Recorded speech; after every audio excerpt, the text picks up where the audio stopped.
आज आपण उपवासाच्या रताळ्यांच्या गोड कापाची रेसिपी बघणार आहोत. जर उपवासाला तुम्हाला काही गोड खावंसं वाटत असेल तर झटपट तयार होणारे हे रताळ्याचे काप आज आपण बघणार आहोत. नमस्कार, यम्मी कुकिंग विथ पूजामध्ये आपले स्वागत आहे. आता इथं मी 2 रताळं घेतलेली आहेत. साधारण ही मीडियम आकाराचे 2 रताळे आहेत. ते स्वच्छ धुवून आपल्याला एक अर्धा तास पाण्यात ठेवायचं आहे. म्हणजे यावरील जर काही माती वगैरे असेल तर ती निघून जाते. आता इथं रताळ्याचे आपल्याला असे बारीक चकत्या करून घ्यायच्या आहेत, बारीक काप करून घ्यायचे आहेत.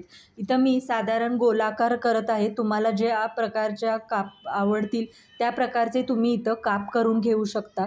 इथं आपल्याला पातळच काप करायचे आहेत, कारण हे शिजायला पटकन सोपे जाते. या प्रकारे आपण सर्व रताळ्यांचे काप करून घ्यायचे आहेत. आता हे काप करून झाल्यानंतर आपल्याला लगेचच कृतीला सुरुवात